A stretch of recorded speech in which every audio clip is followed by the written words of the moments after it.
तो अंता विधानसभा सीट पर होने वाले उपचुनाव में नामांकन पत्रों की छटनी का काम पूरा हो चुका है। जी हां, कांग्रेस प्रत्याशी प्रमोद जैन माया की पत्नी उर्मिला जैन का नामांकन खारिज होने के बाद चुनावी मैदान में तस्वीर लगभग साफ हो चुकी है। यहां बीजेपी के पूर्व विधायक रामपाल मेघवाल ने भी निर्दलीय प्रत्याशी के रूप में नामांकन दाखिल कर दिया।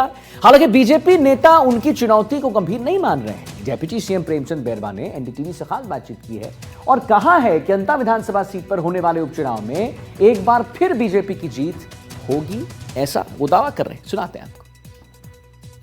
हमारे साथ है डिप्टी सीएम प्रेमचंद बैरवा, उनसे बातचीत करते हैं। प्रेम जी, अंता का चुनाव अब मरने लगा है, कल नाम वापसी का भी दिन था, नामांकन को छटनी हो गई है, लेकिन अभी भी बीजेपी की तरफ से जो बागी उम्मीदवार हैं वो मैदान में है, क्या रहेगी? बीजेपी की तरफ से कोई बागी उम्मीदवार नहीं है। भारतीय जनता पार्टी का हर कार्यकर्ता, दायित्ववान कार्यकर्ता हमेशा कोई भी काम हो, सेवा का काम हो चाहे चुनाव का काम हो, हमेशा तैयार रहते हैं। और हमारा प्रदेश नेतृत्व, हमारे यशस्वी मुख्यमंत्री जी और सब लोग अंता चुनाव में हमारे कार्यकर्ताओं पे सबको भरोसा है, हम अंता चुनाव जीतेंगे। पूर्व विधायक रामपाल मेघवाल खड़े हुए हैं, वहाँ से नामांकन देखो वो उनकी क्या सोच, क्या गणित रही है, लेकिन उससे कोई फर्क नहीं पड़ता। हमारी भारतीय जनता पार्टी का कार्यकर्ता हर वर्ग और क्षेत्र, हर धर्म को साथ लेके चलने वाले पार्टी है और हम आपको विश्वास से दिला सकता हूं कि वहां पे भारतीय जनता पार्टी जीतेगी। रामपाल मेघवाल और नरेश मीणा के चुनावी मैदान में होने से बीजेपी को कोई विशेष फायदा होगा? भारतीय जनता पार्टी के सामने कोई भी आए चुनाव, भारतीय जनता पार्टी जीतेगी।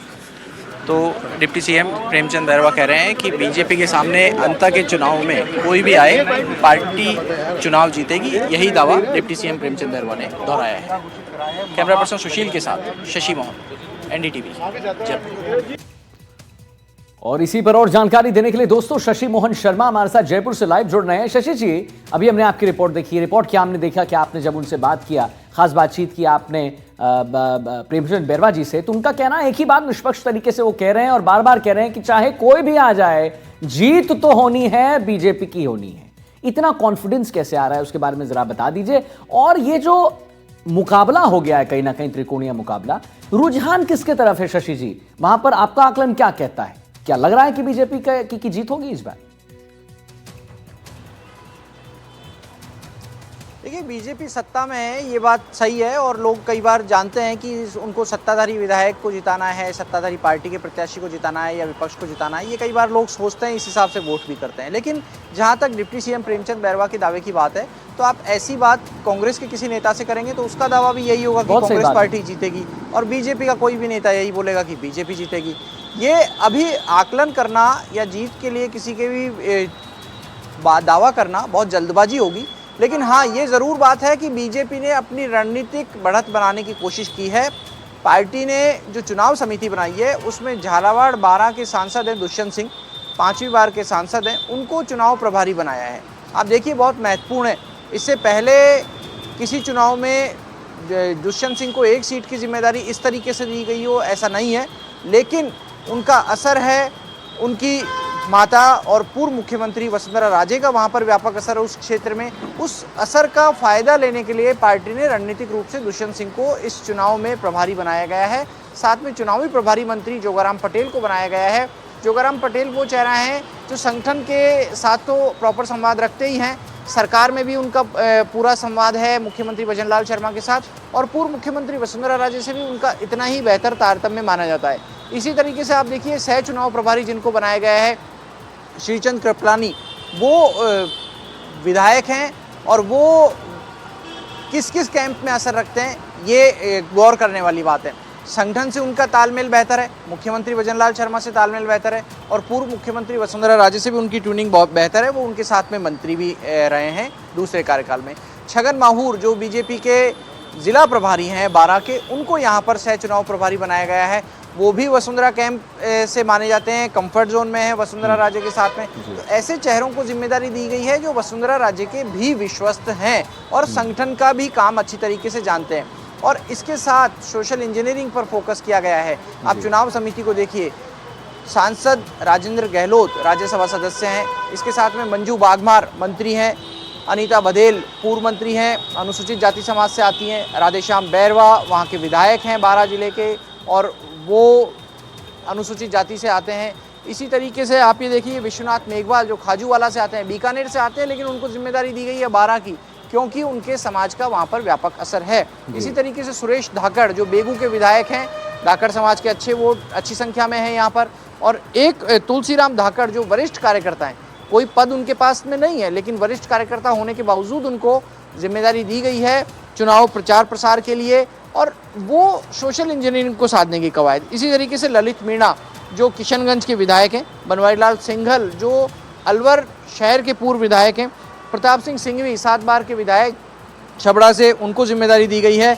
और इसी के साथ आप ये देखिए कि ये जो पूरी कमेटी का संयोजन है, इस कमेटी का संयोजन मदन राठौड़ के निर्देश पर जितेंद्र गोठवाल ने कर तो दिया, लेकिन पार्टी इस चुनाव को किसी भी सूरत में हल्का नहीं छोड़ने वाली, ना कांग्रेस ना बीजेपी, सभी वरिष्ठ नेता जाएंगे। अच्छा शशि जी, एक और बात बताइए, जब भी हम यानी एनडीटीवी राजस्थान पर शशि के दौरे पर जा रहे हैं, जब भी हम यहाँ पर एक अंता उपचुनाव को लेकर कोई भी चीज यहाँ पर हमारे सोशल मीडिया साइट पे डालते हैं, एनडीटीवी राजस्थान के इस पे सोशल साइट पे डालते हैं, यूट्यूब पे, तो मैंने एक चीज गौर किया इस पर कि नरेश मीणा के बारे में ज्यादा लोग जानना चाहेंगे। इंक्लिनेशन टुवर्ड्स नरेश मीणा ज्यादा दिखता है, और कहीं ना कहीं एक जो कुशनिंग की बात होती है, एक जो बात होता है कि भाई समर्थन देना, तो क्या लग रहा है नरेश मीणा का जो इसमें एक एंट्री हो गई है, तो बीजेपी कांग्रेस को इससे क्या बहुत नुकसान होगा या नहीं, ज्यादा नुकसान नहीं होगा? देखिए नरेश मीणा एक इसमें बहुत महत्वपूर्ण फैक्टर है, कहा जाता है जिसको एक्स फैक्टर या गेम चेंजर, वो किसको असर कर रहे हैं पॉजिटिव और किसको असर कर रहे हैं नेगेटिव, ये आकलन करने वाली बात है। नरेश मीणा तीसरा चुनाव लड़ रहे हैं विधानसभा का, और तीसरा चुनाव भी निर्दलीय के रूप में ही है। पहला चुनाव उन्होंने लड़ा जब 2023 का था चुनाव, जब उन्होंने छबड़ा से लड़ा, वहाँ पर उनके समाज की संख्या अच्छी है, वो तीसरे नंबर पर रहे। देवली से उन्होंने अभी उपचुनाव जो पिछले साल हुआ उसमें निर्दलीय प्रत्याशी के रूप में नामांकन दाखिल किया, दूसरे नंबर पर आए। अब वो यहाँ पर चुनाव लड़ रहे हैं, पहले नंबर पर आने की कोशिश कर रहे हैं, क्योंकि उनको लग रहा है कि कंवरलाल मीणा यहाँ से विधायक थे, लेकिन वो कितने ज्यादा वोट लेकर के जाते हैं, किस तबके के लेकर जाते हैं, उस पर निर्भर करेगा कि वो किसको फायदा पहुंचा रहे हैं और किसको नुकसान पहुंचा रहे हैं। अभी की सूरत में ऐसा लग रहा है कि नरेश मीणा की मौजूदगी जितनी ज़्यादा सक्रिय होगी, जितना ज़्यादा व्यापक उनका असर होगा, उतना बड़ा नुकसान कांग्रेस को हो सकता है, और इससे कांग्रेस के कुछ नेता चिंतित भी दिखते हैं। कैमरे पर नहीं मानेंगे, कैमरे पर ये कहेंगे कि उन्हें तो किसी से कोई नुकसान नहीं है, जैसा प्रेमचंद बैरवा कह रहे थे, ना रामपाल मेघवाल से नुकसान है, ना नरेश मीणा से नुकसान है, क्योंकि उनको लग रहा है कि उन दोनों की मौजूदगी से पार्टी को फायदा हो सकता है, इसलिए वो इस तरह के आकलन बता रहे हैं। कांग्रेस से बात करेंगे तब भी स्थिति यही आती है, लेकिन नरेश मीणा इस चुनाव का बहुत महत्वपूर्ण फैक्टर है, क्योंकि उनके समाज के वोट अच्छी संख्या में है, और पिछले चुनाव में कंवरलाल मीणा ने चुनाव में जीत दर्ज करके ये बता भी दिया था। मीणा समाज के वोट और बीजेपी के ट्रेडिशनल वोट, जिसमें माली समाज के वोट बड़ी संख्या में है, धाकड़ समाज के लोग बड़ी संख्या में, वो जिसके साथ जाते हैं वो जीत दर्ज कर लेता है।